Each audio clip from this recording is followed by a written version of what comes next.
9, 8, 7, 6, 5, 4, 3, 1.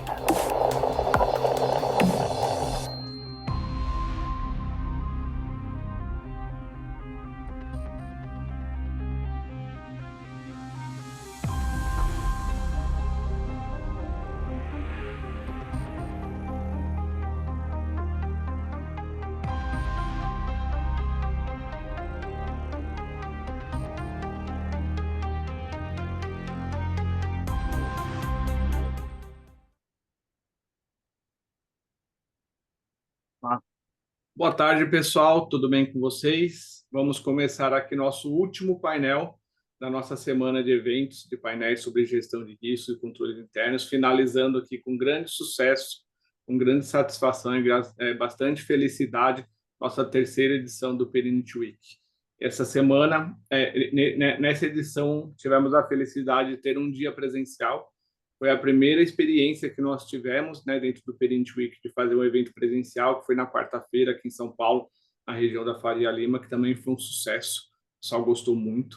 Eu, particularmente, fiquei bastante emocionado pela forma como as coisas foram construídas, conduzidas, a participação em massa, e o resultado e o feedback que nós tivemos de todos que puderam acompanhar.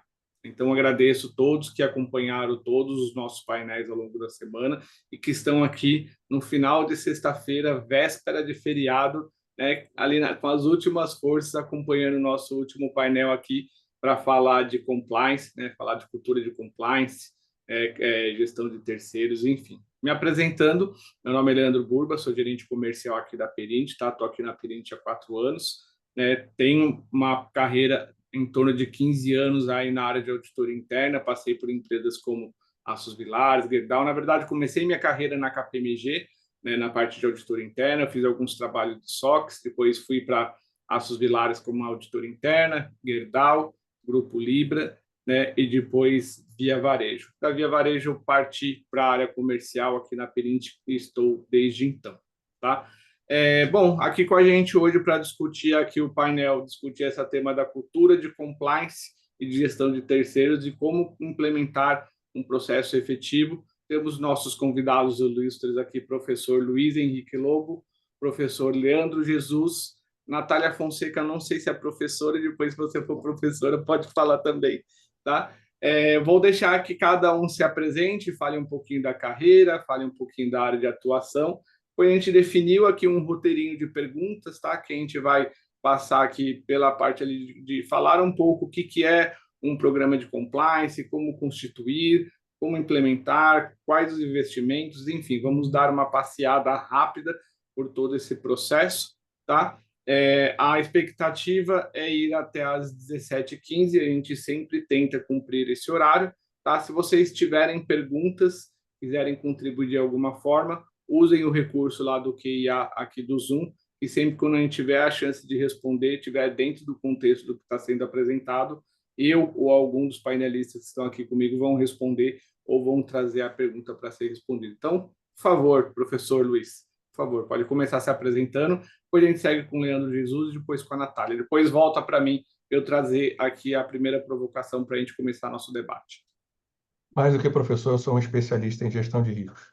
Trabalho nessa área desde 1996, como executivo, como Chief Risk Officer em algumas instituições financeiras e, mais recentemente, trabalhando em conselhos de administração e comitês de risco de auditoria de instituições financeiras como Caixa Econômica, como BR Partners, fazendo consultoria para uma série de bancos, dando palestras e também, quando sobra um pouquinho de tempo, dando aula. Mas eu sou um especialista em gestão de riscos e compliance não deixa de ser mais um risco. Obrigado. Vai lá, Xará. Vamos lá, boa tarde a todos, sejam todos bem-vindos a mais esse Perinit Week, né? Mais um, né, Buba? Que bom estar aqui com vocês. Sou Leandro Jesus, alguns me conhecem como professor Leandro Jesus. Também já atuo aqui já há 26 anos com consultoria, comecei na externa, auditoria contábil, depois migrei para a GRC e não desgrudei mais. Estou aí tocando essa frente e também já leciono já há 18 anos mais recentemente agora em pós-graduação e focado para entregar conteúdo ali com a nossa experiência ali de GRC, né, Governança, Risco e Compliance, trazer um pouquinho para vocês. Já tenho 4 livros publicados aí no mercado ali, 3 de GRC, né, e um outro sobre network, e eu acho que é essa a ideia, transferir conhecimento, informação aqui para vocês. Sejam bem-vindos. Bom, boa tarde. Primeiro quero agradecer o convite da Perinity. É um prazer estar aqui com vocês e com pessoas tão expert, né? 2 feras aí, o Luiz e o Leandro. Não sou professora, eu sou professora das minhas filhas, que eu tenho 2 meninas, Valentina e Olivia, são 2 princesas. Eu sou gerente de compliance aqui, riscos e controles internos na Ocean Pact. A Ocean Pact é uma empresa de navegação, então nós somos uma empresa que a gente atende a emergências ambientais, especialistas na área de survey submarina, inspeção, né, subsea. Então eu lido muito com riscos, vários tipos de riscos operacionais, estratégicos. Trabalho na Ocean Pact em outubro, completo 13 anos de Ocean Pact, comecei minha carreira na Ocean Pact aqui, né? Como jurídico, então ajudei aqui a estruturar o jurídico da companhia em 2011. E em 2018 fiz a transição de carreira para implementar o programa de compliance na Ocean Pact. Então já temos aí um bom tempo trabalhando na área aqui na companhia. Vai ser um prazer aí compartilhar o painel que eu puder contribuir. Vai ser ótimo. Prazer. Legal. Obrigado, pessoal. Mais uma vez, a Perinity, eu, em nome da Perinity, agradeço aqui a presença de vocês. Tenho certeza que vai ser aqui mais um painel bastante rico de troca de informações. Bom, indo para a primeira provocação, né? Antes da gente falar da cultura de compliance, né? Como ter essa cultura, que é o tema do nosso bate-papo hoje, eu quis trazer, achei importante dar uma contextualizada de falar do programa de compliance, né? Acho que antes da gente falar de cultura, temos primeiro que estabelecer um programa, que eu imagino que foi o que a Natália começou, né, quando ela migrou, fez a transição. Ela primeiro começou com o programa e depois para explorar e ali avançar com a questão do aculturamento e a cultura de compliance. Então, gostaria de saber de vocês, se vocês pudessem falar resumidamente, obviamente, se a gente fosse falar de todos os pilares do compliance aqui, nós ficaríamos no mínimo umas 3, 4 horas só para poder falar de forma detalhada cada um deles. Então, queria ouvir de cada um de vocês quais são os principais pilares do compliance hoje e qual que é a importância deles nas organizações, independentemente ali do segmento. A gente sabe que, dependendo do segmento, ele tem um viés mais para terceiro, outro para integridade, outro com relacionamento político, enfim, mas no final do dia todos precisam ter uma estrutura adequada. Então, se vocês puderem comentar um pouquinho. Eu vou começar por você, Natália, fazer a ordem inversa dos que se apresentaram. Depois a gente vai lá para o Leandro Jesus e finaliza com o Luiz, antes da gente ir para a próxima provocação. Fique à vontade. Maravilha.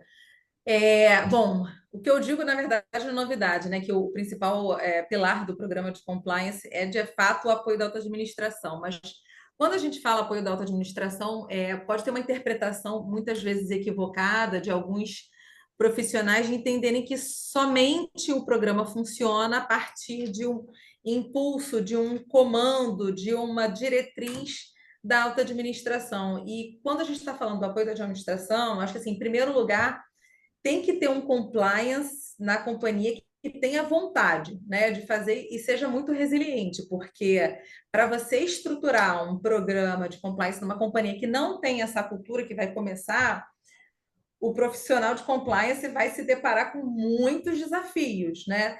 E não será fácil. Então, primeiro a gente precisa ter um profissional que seja resiliente e insistente, que tenha um propósito, né? A gente que trabalha com compliance, nós somos a gente tem muito propósito no que faz, não dizendo que as outras áreas não têm, né?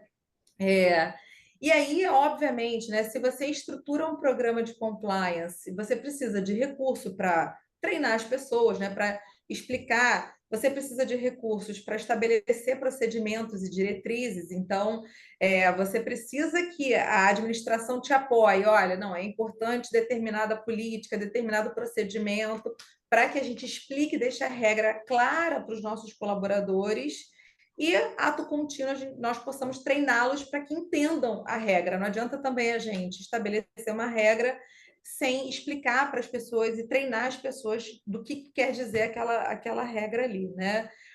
E um segundo pilar que eu entendo muito importante é a gestão de riscos, né? Porque a partir desse mapeamento de riscos é que você vai entender ali onde está a fragilidade na companhia e o que a gente pode fazer para atuar de forma que esses riscos não se materializem, sejam impactando numa perda financeira ou reputacional. Legal, obrigado, Natália. Vai lá, Xará. Complementando, né, o que a Natália trouxe para nós aqui, né, eu sempre toco no ponto, né, tanto nas consultorias e também nas frentes de treinamentos ali, até seguindo a filosofia do básico bem feito, né, tentar traduzir para quem está chegando no mercado e para quem já está, né, para os novos entrantes e os resistentes, talvez, né, trazer essa lógica de que também compliance não é nada do outro mundo, e por isso que nós temos o programa de compliance, e isso se reforçou cada vez mais a partir ali de 2013, que para muitos aqui possivelmente foi o primeiro contato com compliance a partir da lei anticorrupção ali, onde foi instituído. Mas para os mais experientes, talvez, se vocês me permitem, aqui, lá em 1990, eu já via compliance nos bancos lá que, independente dos pilares da Basileia, que é muito clássico lá, todos os principais pilares, no primeiro pilar já tinha essa questão de reforçar cada vez mais os agentes de compliance, né? Então, trazendo para nós aqui, traduzindo de uma forma bem clara, assim, se você não tiver diretrizes claras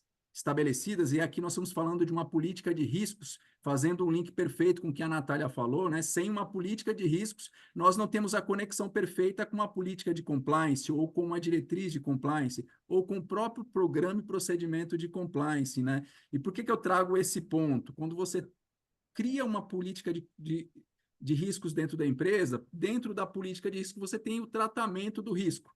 E como o Lobo ele comentou num bate-papo nosso anterior ali, você tem o GRC, e o compliance é o último tema ali do GRC. Você tem a governança, tom da liderança, você tem o R, que são os riscos, e eu também gosto de falar que são riscos e controles ali dentro, né? Eu tenho o risco e eu tenho que ter a resposta e o tratamento, e eu tenho o C no final, que é o nosso tema de hoje. Então, eu gostaria de bater muito nessa tecla de que, se não tiver uma diretriz aprovada desde o nível estratégico pela alta administração, o programa de compliance ele não vai ter força. E aqui, vamos traduzir, tom do topo, patrocínio, é exatamente isso, é partir de um direcionamento, de uma aprovação, de uma diretriz, de uma política da alta administração. Dali para frente, começa a fluir um pouco melhor.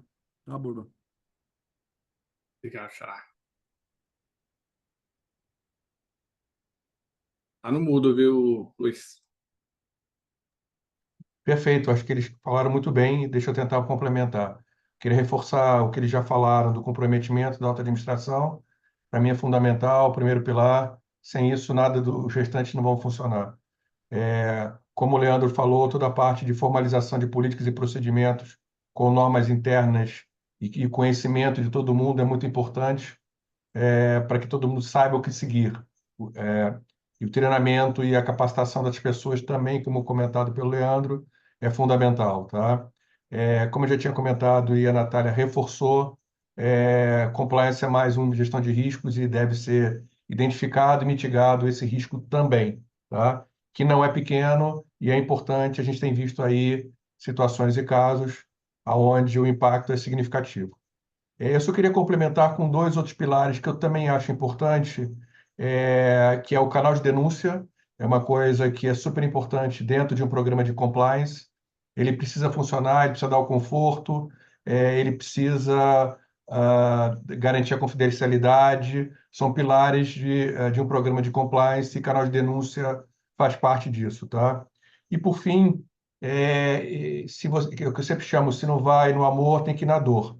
Então, acho que um programa de compliance, infelizmente, precisa também de medidas disciplinares e corretivas, tá? Então, tem que ter uma punição, tem que ter uma consequência e tem que ter uma lição aprendida para que você não cometa o erro novamente. Então, é isso que eu gostaria de complementar ao que já foi muito bem dito pelos dois. Se você me permite, Burba, só para fazer um complemento final aqui, a Natália comentou sobre a questão do gerenciamento, o mapeamento dos riscos ali, o Lobo fez o fechamento aqui, mas o item que eu tenho sentido, eu tenho observado que é uma dor de grande parte das companhias, é de no momento de mapear os seus processos e os seus riscos, que é a famosa matriz de risco, tem-se aqui ainda aquela confusão ainda de eu tenho que ter uma matriz de risco entregue para a área jurídica da companhia ou para a área de compliance, somente tratando ali imagem, reputação e regulatório. O grande tema aqui, pessoal, é que quando você pensa em gestão de riscos, é gestão de riscos para a cadeia de valor, é gestão de riscos para a empresa, partindo sempre do risco estratégico, mas fazendo o link perfeito com o risco financeiro e o risco operacional. É claro que o enfoque vai ser sempre na questão de imagem, reputação e regulatório, mas você tem que pensar que o risco ele está na área comercial, na área de compras, na área financeira, na contabilidade, em todas as gerências. Quando nós pensamos em compliance ou risco de compliance, né? Na verdade, imagem, reputação e regulatório são categorias. O risco continua sendo conformidade, né? To comply e compliance. Então, só questão de reforçar que quando vocês forem fazer as suas matrizes de risco, matriz de risco pensa que vai ter que ter um risco de compliance em todas as matrizes dos seus donos dos riscos que estão ali dentro da sua empresa. Perfeito? Isso aí. Obrigado, Leandro. Bom, seguindo aqui, né? A gente falou aí da importância de ter o patrocínio e a administração acreditar no programa de compliance para poder fazer acontecer. E a gente sabe, a gente vê isso no dia a dia, né? Leandro Jesus, que é consultor, eu que estou à frente do comercial, lido muito ali com o pessoal da segunda linha, da terceira linha, ali na iniciativa de comercialização de uma ferramenta, e ver que é bastante, e ainda existe, a gente já discutiu isso em vários outros fóruns, inclusive aqui no Perit Week, que é a questão da resistência orçamentária, né, ali nas áreas da segunda e terceira linha.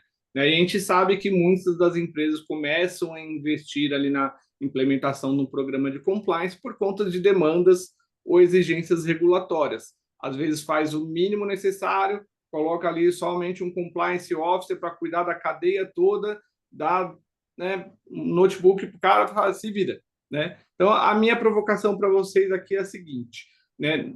Fazendo dessa forma, de forma não adequada, ou não fazendo, gostaria que vocês ponderassem um pouquinho quais são os principais impactos para essas companhias, o que elas estão deixando de ganhar, o que elas estão perdendo pelo fato de não ter ali um programa de compliance implementado de forma adequada.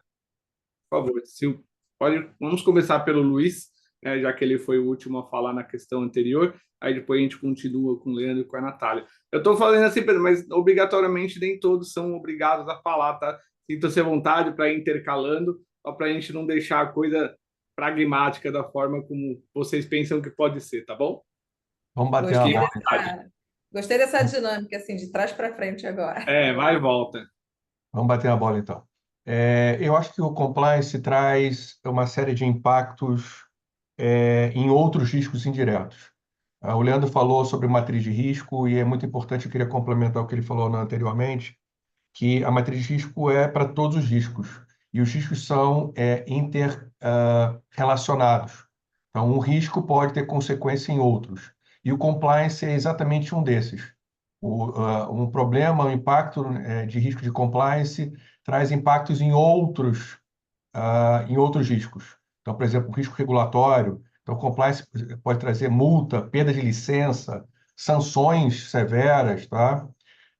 Pode trazer toda a parte de litígios, perda de contrato, ou seja, risco financeiro, impacto no resultado, tá? Aumento de custo de capital, isso são consequências naturais de um problema de compliance, tá? Sem falar no molde deles, que é reputacional, né? A perda de confiança e danos à marca, que é difícil depois de você recuperar, tá? Então, é que eu sempre falo, o barato sai caro.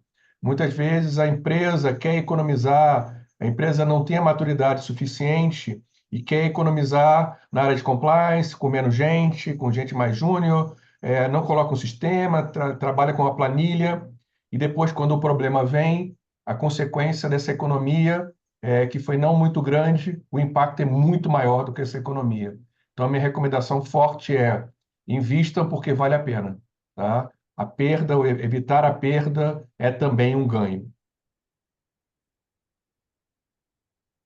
Bora lá, bora lá. Então vamos complementar o que o outro fala, que eu acho que está sendo perfeito no meu ponto de vista aqui, né? Então o Lobo estava falando dessa questão da interconexão ou interrelação, e você sabe, Lobo, que quando eu fui me atualizar e me especializar ali em 2008, eu fui buscar uma especialização porque eu tinha exatamente, talvez, a dor que muitos têm aqui de uma confusão do que é risco, fator, quais as categorias e toda aquela sopa de letrinha, ou biblioteca, dicionário e por aí vai. Eu fui me especializar, inclusive, no MBA que eu fiz sobre gestão de riscos. E lá, quando você estuda essa questão da interconexão de riscos, ali é que você vê o valor da questão de não ter o orçamento, você não consegue identificar o risco positivo, ou a oportunidade, ou a geração de valor, a agregação de valor, que é o sonho de todo diretor de empresa da alta administração, né? Eles sonham à noite com como vai gerar valor. O modelo das 3 linhas até colocou isso lá, né? A gerar valor, tudo, mas a grande questão é, se não tiver orçamento, e aí quando nós falamos de patrocínio empresa, que eu estava falando anteriormente,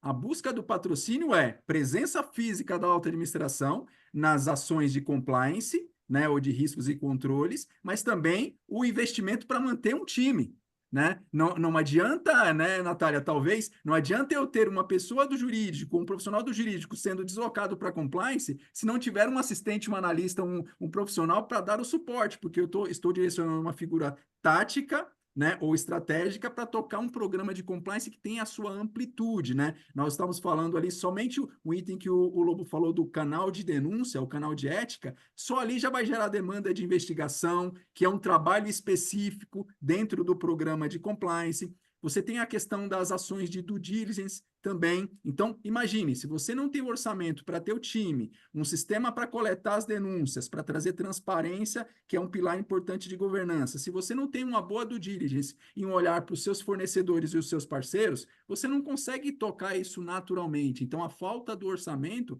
certamente você vai estar sempre buscando fazer a gestão do risco inerente, do risco negativo, né? Vai sempre ficar buscando resposta, até porque gestão de risco nunca é 100%, né? Você vai sempre tentar mitigar, reduzir, ou transferir, ou aceitar, e por aí vai.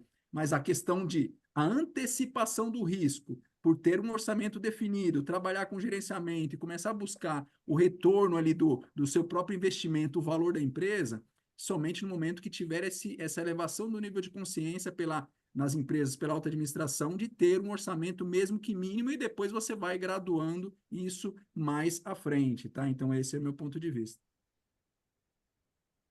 Perfeito, super concordo, Leandro. Assim, fazendo até um gancho, pegando um gancho aí da sua fala,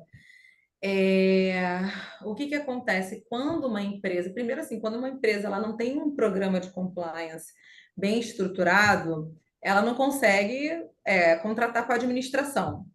Segundo, né, assim, a gente está falando, por exemplo, na minha área, que eu falo assim, um grande cliente, o player maior no mercado, por exemplo, é a Petrobras.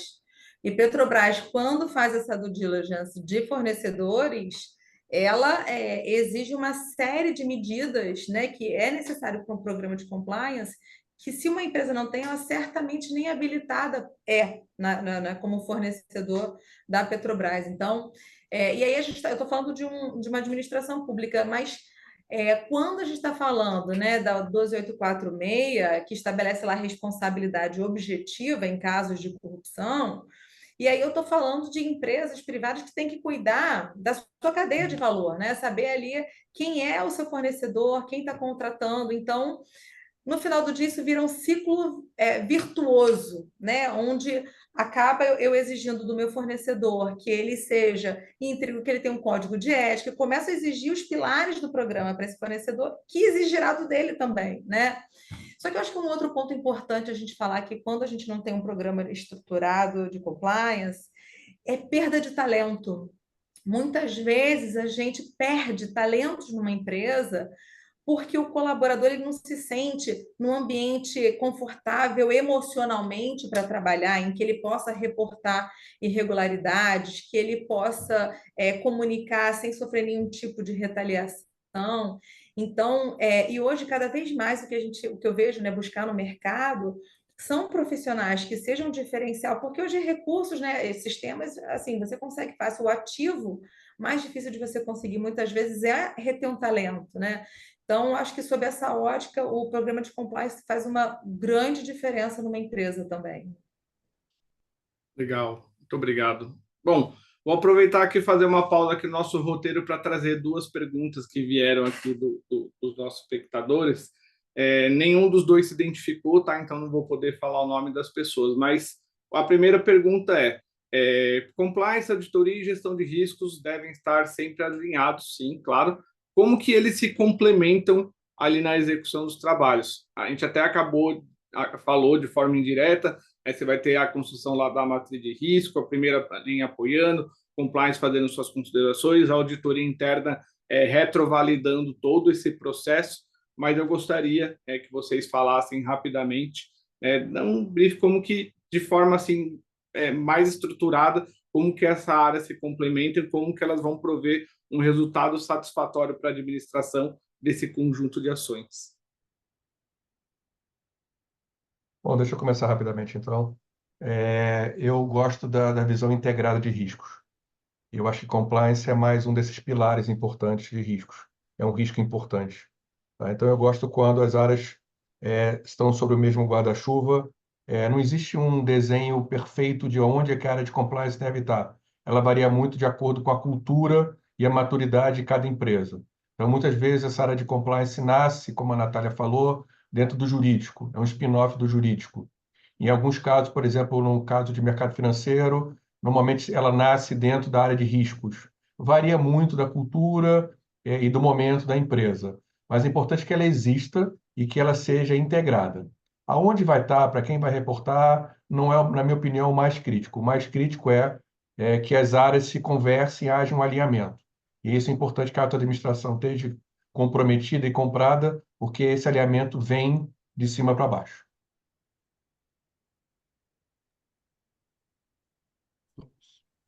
Pode falar, Leandro. Vamos lá, a pergunta do alinhamento aqui do compliance, auditoria interna, gestão de risco deve estar alinhado com Isso. ambos se complementam, né? Inclusive, hoje eu estou bonzinho, né? Como sempre. Depois se conectem comigo ali no LinkedIn, o Bueno colocou aqui o link aqui para vocês aqui. Chama no LinkedIn lá que eu vou entregar alguns presentes para vocês que vai dar a resposta a esse tema, é claro que eu vou falar aqui, né? Sem essa sincronia, o GRC ele não vai funcionar, né? Para ter a sincronia do GRC, vamos lá, pessoal, nós temos e alguns ficam preocupados quando eu falo isso, mas é a pura verdade. Existem 4 tipos de riscos. Existem 4 tipos de risco: estratégico, compliance, financeiro e operacional. O que passaram para vocês são categorias, são outras, é o desmembramento, mas são 4. Para fazer esses 4 riscos, você ter esses 4 riscos mapeados e geridos, você tem que ter a governança ligado ao risco estratégico, você tem que ter o R do risco trazendo o risco operacional financeiro, e depois você tem o risco de compliance, que é o C na outra ponta. E a figura da auditoria, o que ela faz? Ela faz a figura da terceira linha, né? Validando a existência da primeira linha na captação e na identificação dos riscos, e a segunda linha, como compliance, controles e risco, faz um papel de expertise e de supervisionamento no próximo tema, no próximo momento. Então, por isso que a conexão perfeita, que aí é um sonho não da diretoria, é um sonho dos consultores, tá, Natália?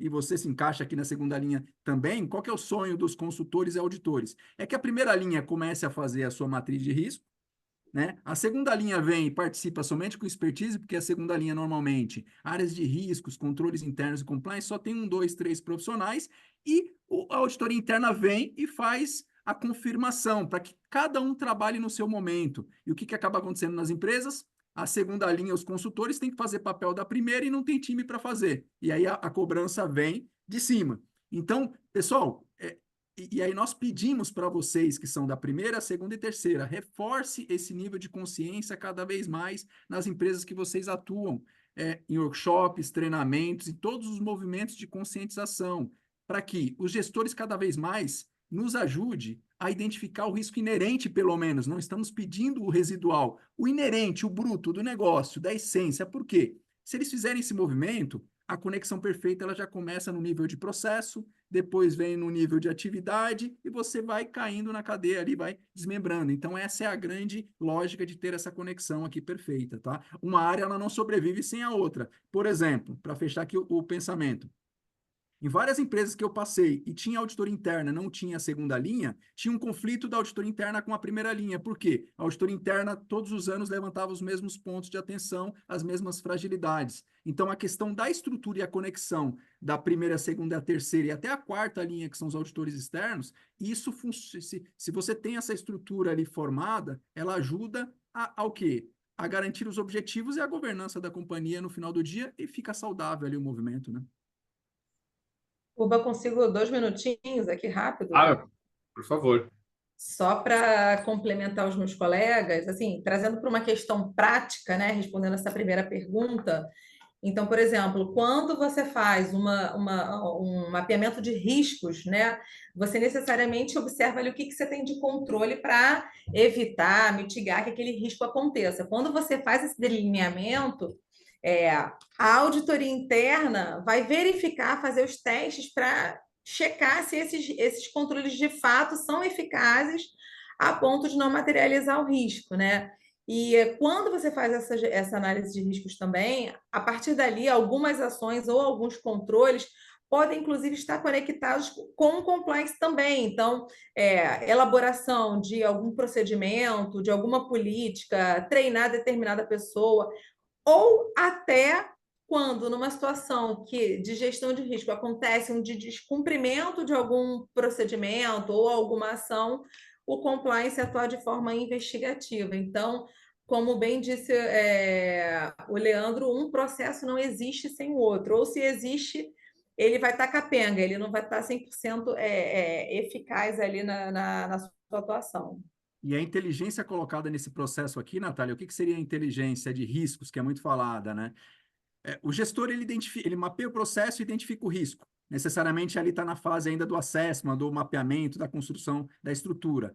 A segunda linha, quando vem ali com controles internos, com o ECIF, ele vai lá e valida a presença e o funcionamento, que é o que está no ECIF, né? Traduzindo para vocês de forma prática aqui, é o walkthrough que muitos conhecem ali como caminhar pelo processo e o controle. Se a segunda linha caminhou pelo processo e o controle fez o walkthrough, a validação da existência, a auditoria interna ela vem e testa e valida. Só que o auditor interno, quando ele chega e ele avalia, ele já visualiza que o controle não existe, não está funcionando, ele nem exercita o programa de testes deles e controles. Então, a inteligência está aqui, de cada um trabalhar no seu momento para todos passarem pelo ambiente de controle de risco e não ter grandes esforços ali desnecessários, né? Isso é que ajuda no final do dia. Eu disse isso porque eu confirmo para vocês aqui, 60% a 70% dos meus alunos, que depois eles aprendem, eles fazem o movimento do teste sem necessidade. Isso é uma perda de tempo desnecessária, pessoal.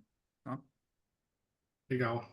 Bom, tem aqui o Paulo César fez, eu tenho algumas considerações, tem uma consideração que o Paulo César fez aqui, que é de forma bastante resumida, que ele perguntou como convencer a administração a investir na implementação de um programa de compliance. É uma pergunta que aparece em todos os painéis que a gente fala isso aí, que é como convencer, como que eu levo esse assunto. A inteligência, ter lá todos os indicadores, mostrar que de fato o investimento vale a pena. Mas antes eu queria trazer, para juntar com essa pergunta do Paulo César, a provocação de que a gente falou aqui de vários pilares já, falou ali de gestão de riscos, falou do canal de denúncia, falamos de gestão de terceiros, gestão de políticas e procedimentos, né? 4, 5 dos principais pilares ali de um programa de compliance. Então, a provocação que eu gostaria de falar para vocês aqui é o seguinte: sabemos que vários dos nossos colegas aqui presentes, né, assistindo e que posteriormente vão assistir também, têm deficiência orçamentária para iniciar a implantação do programa de compliance. Tem que equilibrar vários pratos ao mesmo tempo. A pergunta é: quais são os pratos mais importantes, né? Quais que eles deveriam priorizar numa situação de escassez de orçamento para dar aquela alavancada inicial, começar a gerar resultado, começar a gerar a confiança da administração para que ele retome o investimento e ali comece a criar um ciclo virtuoso, né, do programa de compliance. Tá? Então, começar aqui pedindo primeiro a opinião da Natália, e aí junto a gente já tentar responder a pergunta do Paulo, é como convencer a administração a investir nessa estrutura. Bom, assim, eu entendo que quando você está numa situação de escassez de recurso, é guerra, né? Então você precisa definir ali a sua prioridade. Eu entendo que o primeiro pilar que você tem que envidar esforços em executar é, de fato, a avaliação de riscos, porque é ali onde você vai identificar o que pode, porventura, trazer impacto negativo para a companhia, né? Então, quando você faz essa avaliação de riscos, você, inclusive, demonstra para a alta administração, e aí já fazendo uma conexão com a pergunta do Paulo, o que a companhia pode perder, né, inclusive reputacionalmente, financeiramente, ou até quando a gente está falando em questão de segurança, né, quando você não mapeia os riscos aos quais a sua operação, a sua companhia está sujeita, né? O segundo ponto que eu acho extremamente importante é você ter recurso para que você estabeleça as diretrizes. Então, eu tenho esse risk assessment, eu tenho a necessidade de demonstrar, olha, aqui são as regras claras da minha companhia, muito embora a gente pareça ser repetitivo, né, com a primeira pergunta, mas é porque não tem jeito.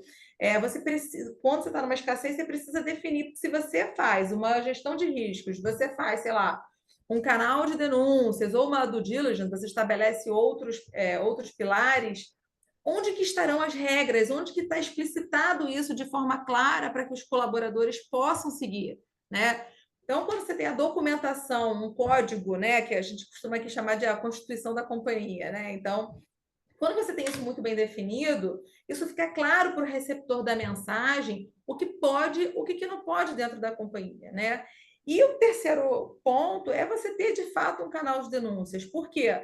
A partir do canal é que você vai ter um local onde o colaborador se sinta confortável de reportar a violação ou qualquer situação relacionada à diretriz da empresa. Então, eu, numa escassez de recurso, eu estabeleceria esses três pilares como principais para estabelecer um programa de compliance. E aí, Paulo, os executivos gostam muito de números, né? Eu sou de humanas, mas os executivos gostam de números. Então, quando você mostra na sua análise de riscos que a consequência pode ser um impacto reputacional, que você, se não tem um programa de compliance, você não pode contratar com a administração, que se você for uma empresa que tenha, porventura, né, capital aberto, você mostra, ou as empresas que têm capital aberto, que perdem valor às suas ações na bolsa, ou que perdem reputação quando, por exemplo, acontece um escândalo associado a uma situação de assédio ou de fraude, né, que não foi mapeado porque não tem uma análise de riscos, isso aí impacta diretamente na própria perenidade da companhia. Então, quando você demonstra isso na sua análise de riscos, os executivos já, opa, vamos pensar aqui então um pouquinho melhor nessa estruturação do programa de compliance.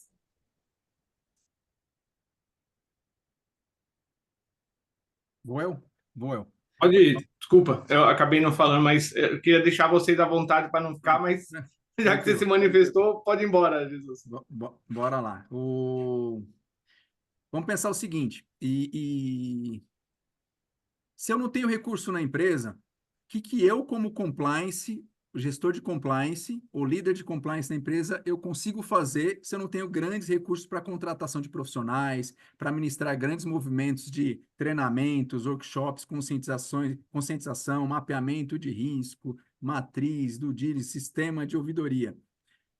Faça o seguinte, bem simples, básico, bem feito. Grave um vídeo institucional falando sobre riscos, sobre processos, sobre programa de compliance, sobre o ambiente de compliance. Faça um vídeo institucional e divulgue a sua fala e se possível for, traga a alta liderança para gravar pílulas reforçando o patrocínio. Então, é uma pílula de 5 minutos reforçando o patrocínio que eles têm referente ao programa de compliance. Aí vocês trazem ali o gerente jurídico, traz o compliance, traz a área de risco, traz profissionais que estão intrinsecamente envolvidos na questão de disseminação da informação e gravem pílulas. Essas pílulas vocês vão subir numa plataforma interna na empresa ou dentro de um portal, ou, se não tiver nada disso, básico, bem feito, envia no e-mail. Né? Ou faz com que os profissionais tenham acesso. Por quê? Isso você não precisa ter grandes investimentos. O grande problema que tem nas empresas hoje é que os profissionais eles querem uma agência, quer um projeto que vai custar muito dinheiro para ter uma gravação institucional, para todo mundo sair bonitinho, Sendo que hoje em dia você pega um celular aqui na frente e você grava um vídeo e depois envia ali para o Bueno, né? Para o nosso Bueno ali, envia para o marketing, ele vai lá e patrocina. Eu tenho uma experiência muito recente que eu recebi um pedido, que já foi meu cliente, que é o Sebrae, eu recebi um pedido para gravar um vídeo institucional de 5 minutos, porque eles iam apresentar esse vídeo institucional de 5 minutos falando da importância do código de ética. E eles apresentaram para o Sebrae no Brasil inteiro, me falaram depois. E qual que foi o investimento que eu tive para fazer esse vídeo, essa pílula? 5 minutos gravando, né? Dei uma revisada, enviei, eles nem fizeram nada, colocaram da forma que saiu do meu celular. Então, pessoal, começa pelo mais simples, o básico bem feito. Uma segunda pílula aqui, para fechar minha parte e deixar o Lobo trazer a experiência dele também. Vamos pensar o seguinte: treinei, fiz ali um primeiro olhar ali para a questão de elevar o nível de consciência. Como que eu posso chamar a atenção e vai estar totalmente em linha com o que a Natália falou. Existe um movimento chamado Assessment, ou Risk Assessment, e eu gosto de chamar de análise de maturidade de GRC. Porque ao mesmo tempo que nós estamos olhando para a governança, para risco e para compliance, e você tira uma foto da empresa inteira no seu planejamento ou no seu primeiro mês. Então, imagine que nós estamos chegando aqui em 2025 e nós temos que fazer o nosso planejamento da área de compliance. Nada melhor do que olhar para os riscos da empresa inteira no primeiro mês e apresentar para a diretoria e falar assim: olha, nós tiramos uma foto macro da empresa e essa área, ou a estrutura de compliance, ela está 20%, 30% implementada na companhia. O que isso significa? É que o risco pode se materializar a qualquer momento. E no movimento também que você não precisa de grandes investimentos e trazer uma consultoria no primeiro momento. Você mesmo como líder, você consegue fazer essa análise de maturidade, inclusive para vocês que estão aqui nesse o Perint Week aqui, na plataforma da Perint, se vocês são clientes Perint, conteúdo Perint, tem um modelo de maturidade GRC gratuito para vocês lá, é só acessar esse material, né, Borba? Então, deixa a questão de se preocupar que não tem investimento para o segundo momento, começa a fazer esses movimentos mais próximos ali, porque senão vocês não vão conseguir tirar o dinheiro de um momento, assim, no primeiro momento, vocês vão ter que elevar o nível de consciência da alta administração para depois eles terem o nível de consciência de assim, olha, o risco financeiro pode se materializar lá por quê? Porque eu não tive uma revisão de acesso, blá, blá, blá, nos meus bancos? Pode. Então, né, a imagem da empresa pode ser propagada indevidamente? Pode. Por quê? Porque o código de ética não foi construído porque não tem investimento para trazer uma consultoria. Entende? Então, vamos fazer o básico bem feito, é mais fácil. Bom, complementando então aqui, concordo plenamente com todas as dicas que foram dadas pela Natália e pelo Leandro. Assina embaixo. Eu acho que dá para se virar nos 30 aí com o que você tem, pelo menos para começar. Eu só queria complementar dizendo o seguinte: quando é que sobra dinheiro? Quando é que você não está nessa situação? Porque todos os lugares que eu trabalhei, por instituições até mais ricas, e nunca tinha dinheiro sobrando. Então você tem que fazer escolhas sempre. Faz parte. E o que escolher faz parte. E o que escolher depende muito do momento de maturidade da empresa. Assim como conseguir o dinheiro também depende do momento de maturidade das pessoas, da empresa, principalmente da auto-administração. Então, quando a empresa é mais madura, fica muito mais fácil eles entenderem com os argumentos técnicos, e nem sempre quantitativos, mas algumas vezes qualitativos, de que é importante o compliance. Então, isso é muito mais fácil, tá? Mas a realidade, dura realidade, isso eu diria que é exceção. Infelizmente, a dura realidade é ao contrário. Eles acham burocracia, vou gastar dinheiro, perda de dinheiro, vou investir em outra coisa, tá? Então, nessa situação, a minha dica é: se não vai no amor, mais uma vez, vai pela dor. Então, como é que eu convenço as pessoas nessa situação? É simplesmente mostrando o impacto que isso pode trazer. E aí, os exemplos dos terceiros, de outras pessoas, é muito ilustrativo, muito real, muito concreto. Você quer que o seu nome esteja no jornal, na primeira página, que a Polícia Federal vem aqui bater na porta porque você não está cumprindo uma norma básica, a lei básica de lavagem de dinheiro, por exemplo, e a gente tem casos aqui reais, concretos dessa semana, que aconteceram com empresas que simplesmente não cumpriram a lei de lavagem de dinheiro, um básico, tá? Não é só o mercado financeiro que precisa, qualquer empresa está envolvida em lavagem de dinheiro, em corrupção, etc. Então, você mostrar e botar falando curto e grosso, dele na reta, ajuda bastante. Mostrando também as multas e os custos que essas empresas tiveram para resolver depois os seus problemas. É enorme, é básico. Outro dia eu estava falando sobre gestão de crises, e uma pessoa que trabalhou no Carrefour, e o Carrefour passou por 2 eventos de crise em relação à segurança, de preconceito contra uma outra pessoa, de uma minoria, e matando um cachorro. É o básico do compliance, de tá, essa é uma norma básica. Se a pessoa não segue isso, o impacto que isso trouxe, ele falou que o Carrefour perdeu de receita logo nas primeiras 2 semanas 10, 15% das vendas. Olha só quanto isso custa. Não teria sido muito mais barato você investir? Então, eu gosto de usar esses exemplos que os outros, com os erros dos outros, olha, não vamos cometer os mesmos erros. E aí o cara sente, na hora que ele sente, olha, pode acontecer a mesma coisa comigo. Se for um concorrente, melhor ainda. Entendeu? Vamos aproveitar o erro do concorrente, não vamos cometer o mesmo erro. Então, infelizmente, é preciso usar um pouco dessa estratégia da dor, da consequência, do impacto para convencer, principalmente quando você não tem a maturidade. Quando você vai ganhando a maturidade, e a Natália falou muito bem disso, o Leandro também, de que a identificação do risco, a discussão dos riscos, a matriz de risco vai criar essa maturidade. A cultura, com o tempo, essa maturidade vai vindo. Então, chega, vai ficando mais fácil. No começo é mais difícil. Eu só queria complementar o último ponto que eu acho que é muito importante. Para mim, a primeira coisa mais importante onde investiria é num time, em pessoas capacitadas. Quer dizer, com pessoas, com um time capacitado, você vai conseguindo aos poucos fazer esse tipo de coisa. Tá? Então, não vamos esquecer nunca das pessoas. É isso. Posso só complementar aqui? Claro, claro. Claro, Natália. Desculpa, Leandro. Lobo, eu concordo muito com você, assim, a capacidade, e aí eu digo assim, eu costumo dizer que eu contrato as pessoas aqui na minha equipe, não pelo currículo, mas pela vontade, né? Se a pessoa ela tem gana, ela pode não saber nada, que ela vai aprender. Por que que eu costumo dizer isso? Que eu fiquei de 2018 a 2021 sendo eu keeper. E em 2021, em 2020, comecei a trabalhar na pandemia igual uma doida para tirar 37.001 aqui na companhia e conseguir implementar uma ISO 37 na companhia. Então, assim, tudo é possível para quem tem essa vontade, né? Então, isso que você falou sobre você investir numa boa equipe faz total sentido. Da autonomia, estimular as pessoas, ser um líder realmente faz muita diferença. Realmente você tira da cartola onde não tem. Eu trabalhei na Ambev e lá tinha exatamente essa cultura, tá? Muito forte. Eu diria que até que um dos segredos que o Jorge Paulo virou bilionário é um pouco esse.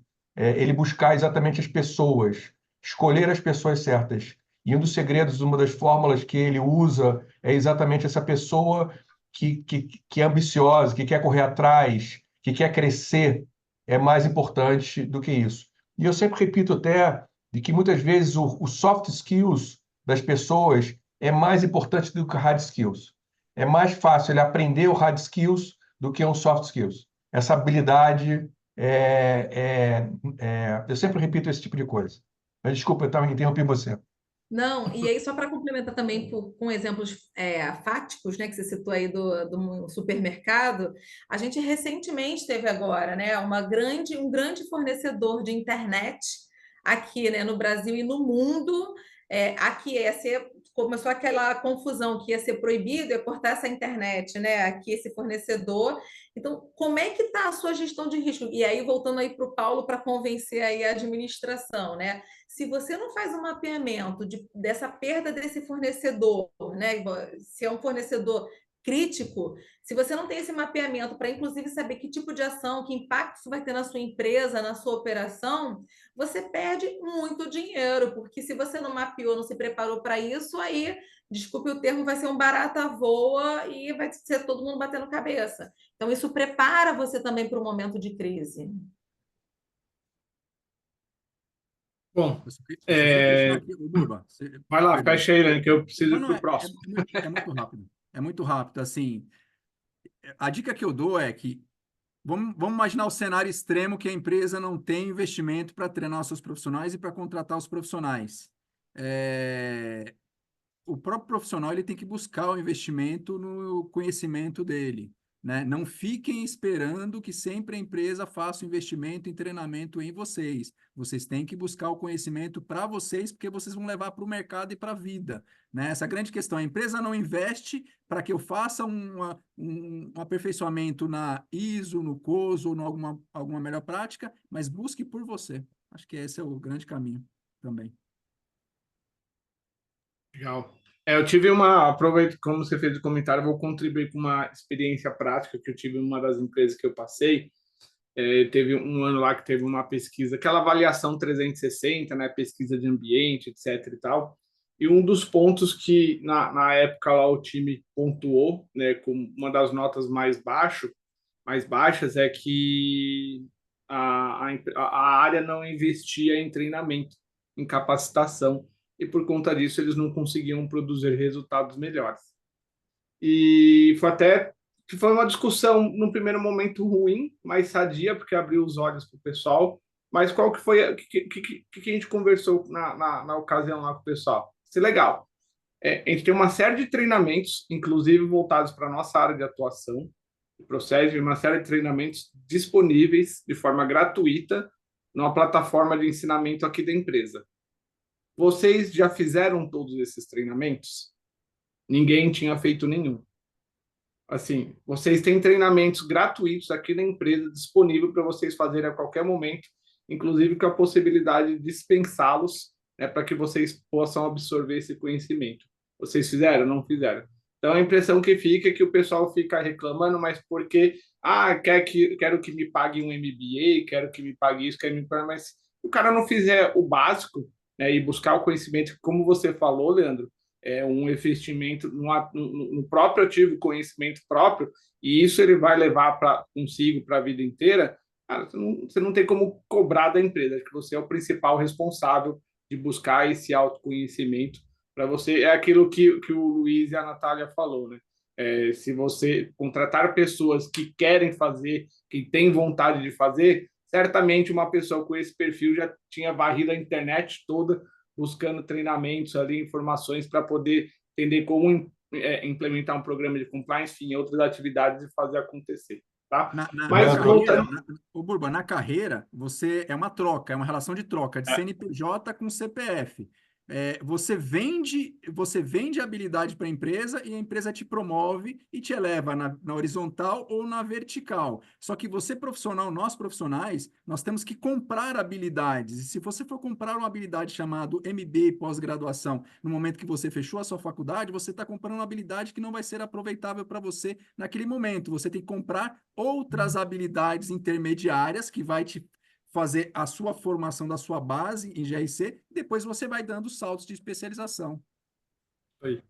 Só complementando, Leandro, a gente estava conversando antes de começar aqui a transmissão, o LinkedIn é uma fonte enorme de conhecimento e que as pessoas precisam explorar mais. Está lá, está de graça, tem muito conhecimento, muito legal, útil para vocês, tá? Me perguntam sempre, me falam um MBA, sim, tem vários muito bons, mas tem lá muita coisa que você não precisa de grandes investimentos e custos. A gente está falando aqui de como é que os recursos são limitados para estruturar uma área de compliance, para treinamento também são limitados. Cabe nós também buscarmos esse conhecimento e eu garanto a vocês, busquem, dê um search por palavra-chave no LinkedIn e vocês vão encontrar muita coisa legal. Legal. Bom, a gente já está meio que caminhando para a nossa reta final aqui do nosso painel. Aquele risco que nós tínhamos mapeado, né, Luiz? De não conseguir passar por todas as provocações, ele está prestes a se materializar. Já era sabido, foi discutido e pelo jeito ele vai se materializar. Mas assim, eu vou fazer uma provocação agora falando especificamente de gestão de terceiros, que é até um tema que a gente acabou trazendo aqui para essa nossa última discussão. E aí depois eu acho que as últimas perguntas a gente consegue consolidar num único bloco e pegar ali a percepção de vocês de forma geral. Mas exato, falando de gestão de terceiros propriamente dito, que é o que nosso painel se propõe a trazer aqui como discussão, a gente sabe, né, que é difícil, né, que tem uma série de riscos reputacionais que podem, e a gente vê que estão se materializando cada vez mais, principalmente aí com a facilidade da comunicação, né, com redes e mídias sociais. O negócio acontece aqui, em menos de 30 segundos já está espalhado pelo mundo inteiro, sempre tem alguém com celular gravando, então isso acaba acontecendo de uma forma muito rápida. Aí eu queria entender, eu queria a opinião de vocês, né, para falar um pouco qual que é a importância desse pilar dentro do programa de compliance, falando especificamente de gestão de terceiros, né, gestão de fornecedores, e como fazer uma boa gestão desses riscos. E até aproveitando, duas pessoas também trouxeram perguntas relacionadas a essa temática, perguntando quais são as normas e leis que regulamentam o programa de compliance para fornecedores, se existir, né? E, bom, e a outra que é como fazer uma boa gestão dos fornecedores. Então, dá um panorama geral dos riscos e como fazer uma boa gestão desse pilar dentro da empresa. Vamos começar pelo próprio Luiz Lobo. Fica à vontade, professor. Bom, vamos lá então. Eu acho que a primeira coisa que a gente precisa parar para pensar é o que eu chamo de risco de responsabilidade solidária. As empresas têm impacto por atos de terceiros. A gente acabou de dar um exemplo do supermercado, onde um segurança terceirizado trouxe um impacto significativo para a empresa e o nome da empresa. Não saiu o nome da empresa de segurança, saiu o nome do supermercado, tá? Então, isso é só um outro exemplo. Essa semana, há uns 10 dias atrás, aconteceu um outro caso recente do mercado financeiro, onde dois bancos tradicionais prestavam serviços de white label, de Bank as a Service, para duas fintechs que não eram reguladas e deixaram a se comprometer. Estavam envolvidos indiretamente em casos de lavagem de dinheiro e tiveram impactos significativos na sua imagem. Então, isso tudo mostra a responsabilidade solidária e o impacto reputacional que isso pode ter, tá? Então, é fundamental que você tenha controles eficazes para evitar esse tipo de coisa. E treinamento e comunicação também é outro pilar fundamental com terceiros. Não adianta treinar só você. Tem que treinar também os seus fornecedores, seus parceiros, seus funcionários, todo mundo tem que entender e seguir as suas normas e suas políticas, tá? Então, esse é um pouco do que eu queria deixar de recado aqui em relação, rapidamente, e passo a palavra para o Leandro. Bora lá. Quiçá, né, Lobo e Natália? Eu sou inerente de banco, como auditoria de banco, né? E lá conheça seu cliente, conheça seu fornecedor, conheça seus parceiros, os que não are clients lá, que are customer lá, e por aí vai, né? Isso era muito bem claro lá, de que tinha que conhecer antes de estabelecer o relacionamento. Quando você vem para a indústria, isso até mesmo antes dessa reforço da gestão de terceiros, isso era muito claro para mim ali na questão de cadastro e fornecedores e compras dentro da empresa, porque você tinha que fazer ali a homologação do seu fornecedor e lá no vendas, no comercial, a homologação do seu cliente e a homologação de parcerias, que nada mais do que conhecer a capacidade de entrega, de pagamento e se não trazia ali ou não traz uma questão de imagem e reputação para a própria companhia, né? Isso era muito bem claro lá. Depois, com a questão da responsabilização, com a lei, com o programa, isso ficou mais visível ali, até a questão de considerar cláusulas contratuais, reforçando a questão de confidencialidade da lei anticorrupção, a questão do relacionamento com os terceiros, né? O que os terceiros estão se movimentando e que possa impactar na imagem da organização. Então, essa questão da gestão dos terceiros, inclusive que vai além, né? E vai até no item anterior que nós estamos falando, a questão do treinamento, né? Nós temos que treinar e conscientizar os nossos terceiros para que eles saibam cada vez mais qual que é o código de ética e conduta da companhia que eles estão como novos entrantes. E isso, em muitos momentos, eu tenho observado que está falhando ali, né? A integração não é só do profissional, a integração também são dos clientes, parceiros e todos que vão se relacionar. Por quê? A questão da solidariedade, responsabilidade solidária que o Lobo estava falando aqui, quando o risco ele se materializa, ele não vai impactar lá o seu fornecedor, o seu parceiro no primeiro momento, também, mas diretamente ele vai à sua imagem, né? É o maior que aparece na tela no primeiro momento, né? Nessa questão até das bets que está acontecendo aí, quem que vai ser impactado? Vai ser a bet ou vai ser quem propagou a imagem? Primeiro vai ser quem propagou a imagem, depois a empresa que gerou todo esse relacionamento aí, se for comprovado isso mesmo, né? E tem um tema para fechar aqui que eu gosto de reforçar bastante. Vamos pensar o cenário seguinte: eu sou um colaborador de uma empresa, e eu trabalho numa área afim lá no compras, no comercial, numa área, eu estou trazendo um novo parceiro para a empresa. A iniciativa ela tem que começar do dono do risco, da área, não esperar somente que a due diligence ou a gestão de terceiros venha da área de compliance da empresa, né? De novo, quem é o gestor do risco de imagem, reputação e de compliance? Cada gestor da empresa tem essa responsabilidade. Então, antes de trazer alguém para se conectar com a sua empresa, faça uma avaliação prévia e ajude a segunda linha, a área de compliance, nesse movimento aqui, Natália. Perfeito. Só complementando um pouquinho aí o que os brilhantes colegas comentaram, eu dividiria assim em macro, né, ideias em duas gestões, uma gestão para fora e a gestão para dentro, né? Então, o que eu quero dizer com isso?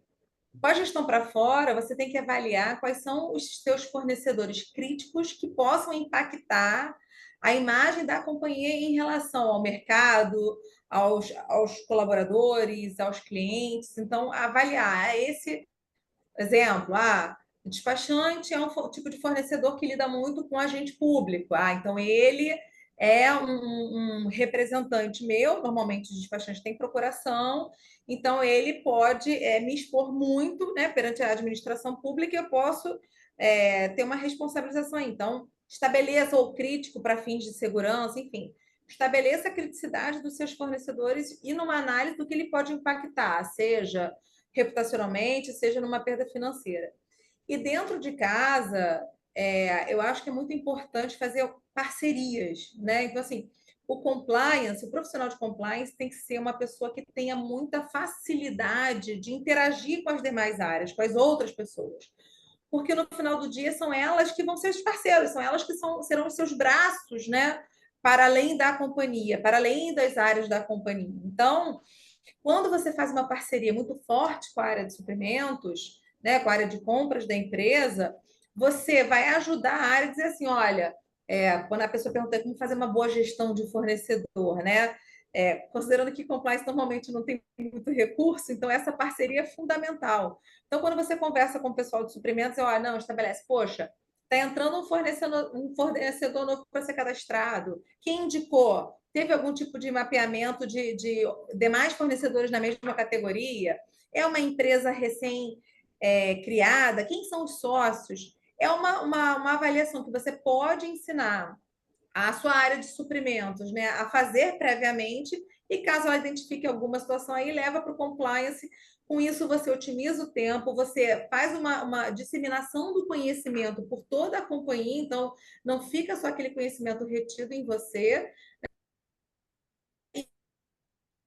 e você chega para você os critérios mais específicos que, de fato, necessitem de uma análise mais profunda. Então, eu entendo que uma boa gestão de fornecedores você consegue através dessa disseminação de conhecimento dentro da própria companhia com as demais áreas.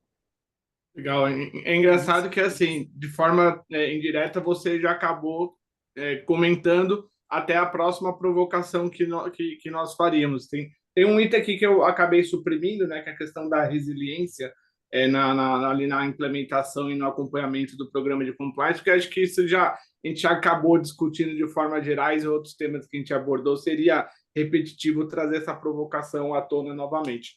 Mas, quando fala dos principais controles para a gente garantir a efetividade de um programa de compliance, principalmente voltado para a gestão de fornecedores, acho que é bem isso que você já estava trazendo, né, Natália? Implementar ali políticas, mapear meus fornecedores, categorizá-los, fazer uma avaliação de risco, talvez no primeiro momento por categoria, quais devo priorizar, e aí dentro de cada uma dessas categorias, certamente existem parceiros estratégicos que devem ser olhados de um pouco mais de perto, com visitas em campo para ir lá ver o estabelecimento, dar uma olhada no pessoal, enfim, ter controles que de fato olha ali o comportamento daqueles fornecedores, daquele parceiro, de acordo com os riscos que ele pode proporcionar para a minha empresa. Então, acho que você já começou a falar um pouco disso, tá? E aí eu já queria aproveitar e encaixar a última provocação para a gente já contextualizar. Depois eu vou pedir a opinião do Leandro e do Lobo também sobre esses principais controles, mas já queria encaixar a última provocação para a gente já fechar esse ciclo, que além dos principais controles, que vocês trouxessem, né, uma flexão, mensurar o resultado da aplicação desse programa de compliance, principalmente focado em gestão de fornecedores, e como reportar o resultado desses controles, desse trabalho para a administração. Porque a partir do momento que eu crio ali a necessidade de fazer, eu tenho a confiança da administração de ter ali um programa de compliance adequado, eu acho que eu também tenho que reportar os resultados que eu estou apurando, até para que ela continue com os investimentos na área e aumente os investimentos para que os programas sejam cada vez mais eficientes, mais efetivos. Então, se vocês puderem concluir com essas ponderações, fale ali dos principais controles e depois como mensurar e reportar o resultado desse trabalho. Por favor, Leandro. Vamos lá. Essa questão do fechar a conexão perfeita ali dos controles, né? Pensem o seguinte: independente do risco que vocês estão analisando dentro da empresa, estratégico, compliance, financeiro, operacional, e aqui o nosso foco é o compliance, pense que todo departamento dentro de uma empresa tem uma pessoa atuando, tem um processo definido para sair um produto ou um serviço, tem um sistema que está sendo operado e tem uma tomada de decisão. Vamos pensar aqui no orçamento e no planejamento, ou uma autorização, ou uma ação. Assim fica mais fácil de você identificar quais são os controles que você tem que buscar em resposta no primeiro momento, né? Mitigar, aceitar, transferir, eliminar, ou também o tratamento, que é a própria ação do controle. E aí, trazendo para nós na questão do report, como você falou aqui, e como você reportar essa questão, e aqui é um outro grande sonho ainda no nosso mundo do GRC. Né? São sonhos ainda, por quê? Porque pouquíssimas empresas estão materializando esse sonho e colocando em prática. Por quê? Como que você reporta a ação para demonstrar valor? Com KPIs, com indicadores de performance. Né? Vamos pensar o seguinte: qualifiquei os fornecedores, quanto mais fornecedores qualificados, due diligence bem feitas, ao compras, as áreas já fazendo aquele filtro, eu vou ter uma menor quantidade aqui de ações negativas na outra ponta. O que seria isso? Uma entrega no prazo, um produto com qualidade, uma questão de não afetação na imagem e reputação da companhia. Você consegue medir quantidade de fornecedores, produtos, entregas com faturamento, você faz um indicador de performance. Até aí tudo bem. Qual que é o grande sonho da diretoria e das companhias? É trabalhar no KRI, que é um indicador de risco.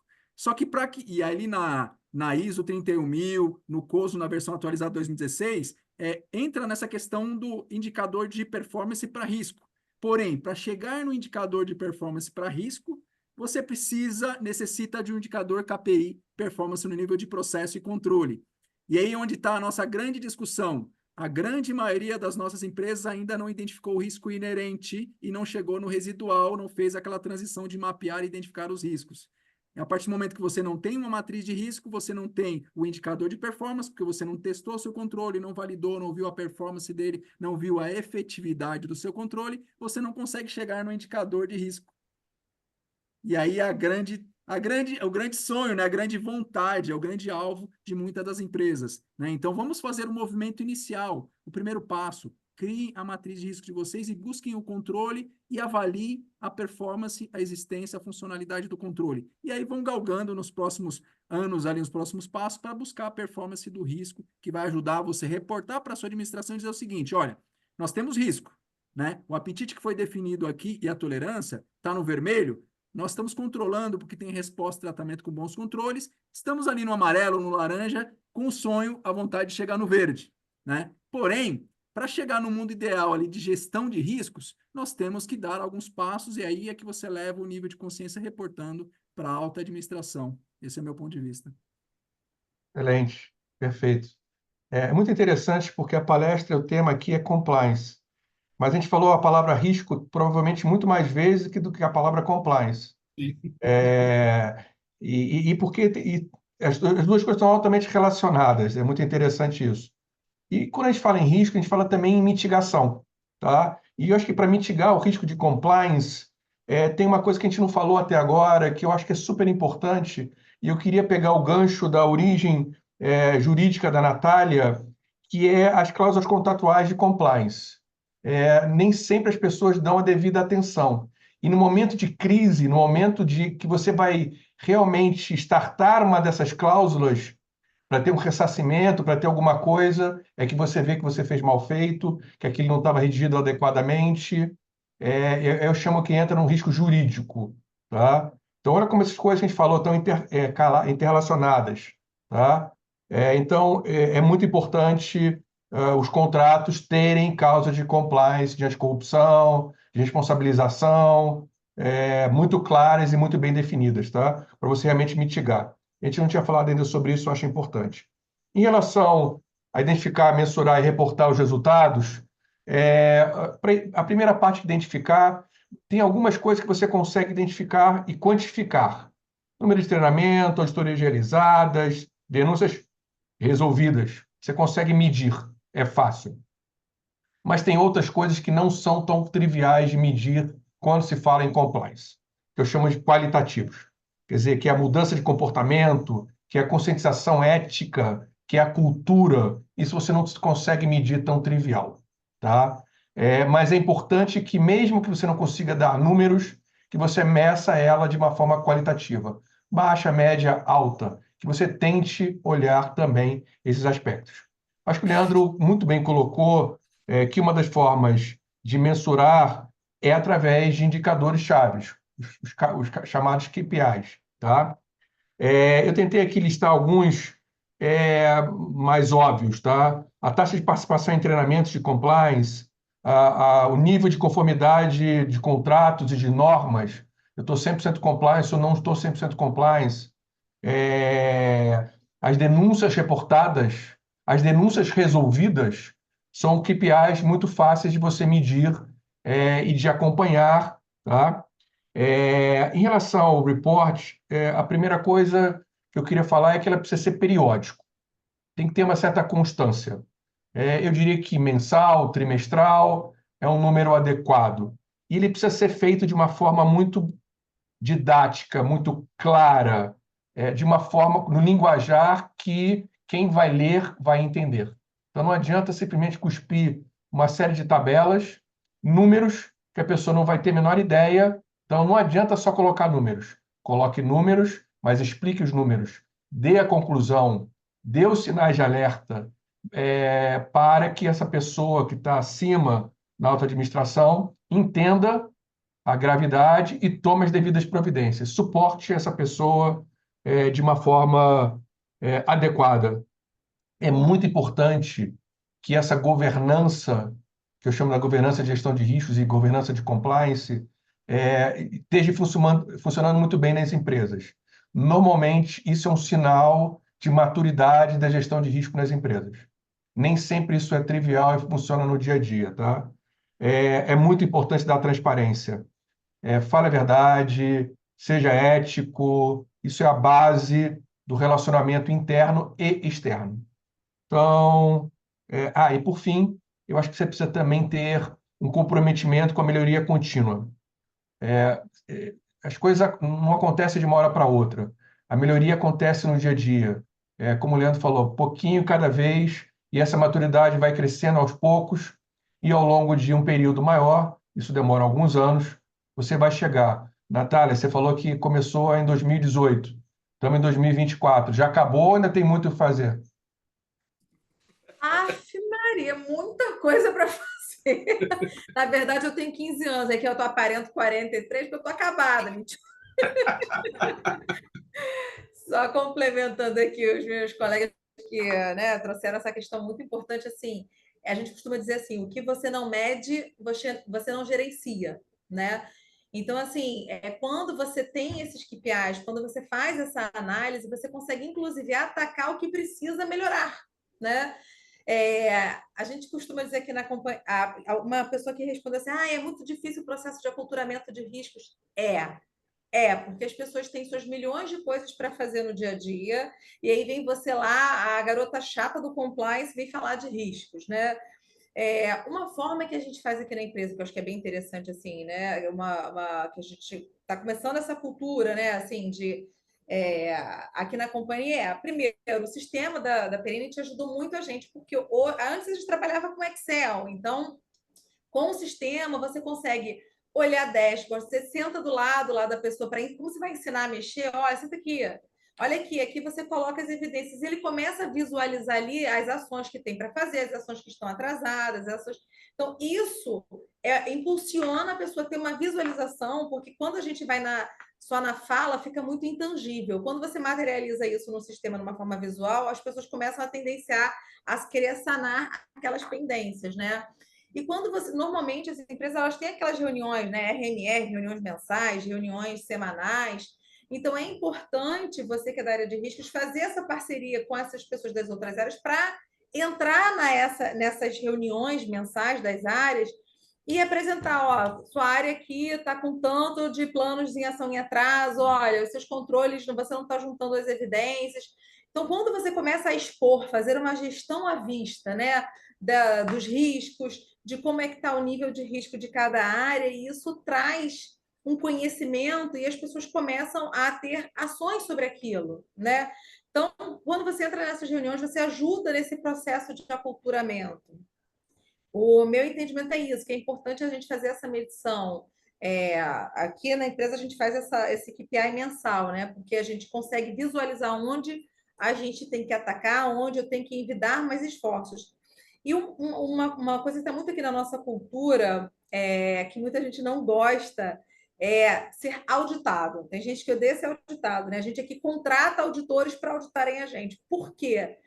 Porque a pessoa que vem de fora, ela traz um olhar que não está contaminado, não está viciado. Às vezes a gente fica ali no nosso dia a dia, vicia o nosso olhar, né? Então, quando você traz uma pessoa de fora, e aí pode ser auditor, ou você pode fazer até, né, se submeter uma ISO da vida, porque a ISO você tem que fazer a manutenção anual, né, e as retificações a cada 3 anos. Isso ajuda você a fazer essa autoanálise e ir melhorando e aprimorando cada vez mais o seu processo interno. Muito bom. Bom, gente, eu sei que o bate-papo está muito bom. Acho que nós teríamos aí conteúdo para falar por mais algumas horas, mas nosso tempo já acabou, infelizmente, Burba, tá? Oi, Burba, desculpa pois te não. cortar. Teve uma pergunta ali que eu acho extremamente importante, se você me permitir, que Claro, por favor. tá no Q&A aqui, que é a questão de em que momento vai o controles internos, em que momento começa o compliance. Assim, a explicação ela é um pouco mais extensa, mas vamos lá. Vamos pensar o seguinte: se você está atuando como compliance, você vai, é claro, cada vez mais pender para riscos de imagem, reputação e regulatório. Você vai garantir a boa comunicação, garantir a imagem e a reputação da empresa e garantir que a empresa está cumprindo com normas internas e normas externas, com os órgãos reguladores, com o mercado, se relacionando com o mercado e tendo a conformidade interna. Então, o pensamento de compliance é conformidade com as diretrizes e normas internas da sua empresa e conformidade com o relacionamento com os stakeholders, com o mercado. Controles internos, no final do dia, ele pende mais para a questão de pessoas, processos, sistemas e a tomada de decisão de todos os departamentos e também o compliance. Né? Então, controles internos puxa sempre para no nível de processo, de departamento, né, da funcionalidade, e o compliance olha mais para uma questão regulatória. E para fechar, eu respondi no Q&A ali também, quais são as normas e as boas práticas. ISO, COSO, né, Basileia, eu coloquei ali no Q&A ali também, já respondi ali já. Beleza, obrigado, viu, Leandro? Então, agradecer todo o pessoal que esteve aqui com a gente até o final da tarde, agradecer vocês, amigos painelistas, que estiveram aqui trocando ideia com a gente, compartilhando conhecimento. Finalizamos mais um Perint Week, ano de 2024. Agora já começa o planejamento de 2025. Com certeza vai ter mais um dia presencial, talvez de dia inteiro, a gente está planejando isso, mas acompanhe aí as nossas redes sociais, LinkedIn, YouTube, que em breve a gente também deve divulgar novos eventos, novos webinars, novos painéis para trazer profissionais do mercado aqui para trocar ideia com a gente. Por favor, gente, façam suas últimas considerações, se despeçam, para a gente poder finalizar nosso bate-papo hoje. Queria agradecer, então, ao convite, mais uma vez. É super legal esse evento que vocês promovem, altíssimo nível, pessoas de alta qualidade. A discussão aqui fluiu muito bem, foi ótimo, gostei bastante de ter participado. Como a gente tinha previsto, infelizmente não deu tempo para falar tudo que a gente estava imaginando, tá? Então, o que eu vou me comprometer aqui com vocês eu vou escrever um post lá no meu LinkedIn, com aquilo que a gente não conseguiu falar agora, porque ainda tem muito que ser comentado. E eu também anotei aqui as perguntas, eu também me comprometo a fazer um outro post com as respostas para todas essas perguntas, para ninguém sair aqui sem nenhuma resposta, sem nenhuma informação, tá bom? Obrigado, Leandro, Natália, pela companhia aqui nessa mesa. Foi uma honra. Leandro, obrigado pelo convite. Pode ir, Natália. Bom, eu agradeço aqui o convite mais uma vez. É excelente essa Perinity Week. Vocês estão de parabéns. É um prazer, uma honra dividir esse painel aqui, né, com o Leandro e com o Lobo. Estou à disposição também de quem fez perguntas a gente não conseguiu responder. Estou à disposição para responder aí e ajudar vocês. Tá bom? Tchau, tchau. Obrigado, Natália. Obrigado, Natália. Obrigado, pessoal, que participou, todos que participaram aqui. Estou aguardando já o próximo, ansioso aqui, né, Buba? Pessoal, seguinte, eu coloquei aqui, sou Leandro Jesus, meu Instagram, se conecta lá. Quem se conectar e mandar uma mensagem no inbox vai receber um livro gratuito, digital, sobre compliance. Eu escrevi já tem um tempo, atualizei ele e vai fazer uma revisão de tudo que nós falamos, tem lá dentro, lá em 30 páginas para vocês lá. Se conecta no LinkedIn se não conseguir também, que vai receber. Dá um oi lá, fala, participei do Perinity Week, que eu vou enviar o livro para vocês gratuitamente lá. É o meu presente para vocês.